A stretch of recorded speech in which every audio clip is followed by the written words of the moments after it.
there's a couple of things you have to think about. You know, a lot of people say, well, you know, we can't get off of oil. And it's just, you know, it's too big a part of the share of our overall allocation for energy in this country. We're going to be on oil. We just have to deal with it. Well, if somebody put a gun to your head and said, solve this problem, you could figure it out in about 30 seconds. You know, the answer is we need a clean energy grid where we use our power centers in the United States, which is our Sun Belt, where we have a Saudi Arabia of solar, and our plain states, where we have a Saudi Arabia of wind, and connect those clean energy power centers to our population centers, where, you know, most people don't live in the desert, they live in the cities and on the coast. There's some technological breakthroughs that have to happen to be able to have hyperconductive power lines so you don't lose so much power in transmission. And there's some battery technology breakthroughs that we need.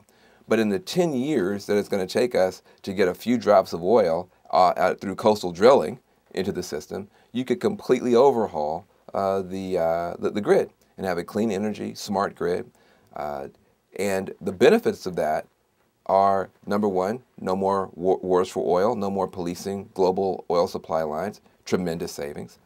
Number two, you bring carbon down, so you actually have a planet to live on. That's pretty important. Number three, you put people to work. Look back at the last century. Building the highway system. We didn't have an an interstate highway system. We didn't have an interstate highway system. At first, it was just a patchwork of little rural roads.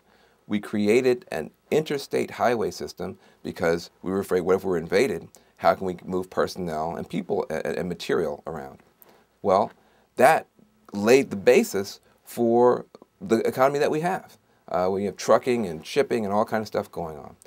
Military response, but it created, and a government response, created incredible private economy benefits.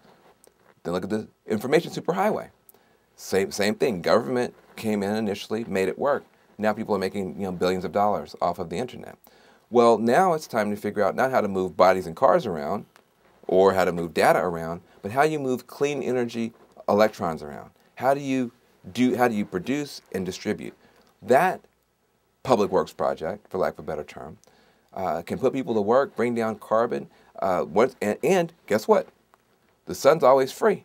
The wind's always free. Once you build up the infrastructure, energy costs come down dramatically, but you've got to be willing to think in those 10-year increments and not have cheap solutions like drill, baby, drill, as if that's somehow going to solve all of our problems.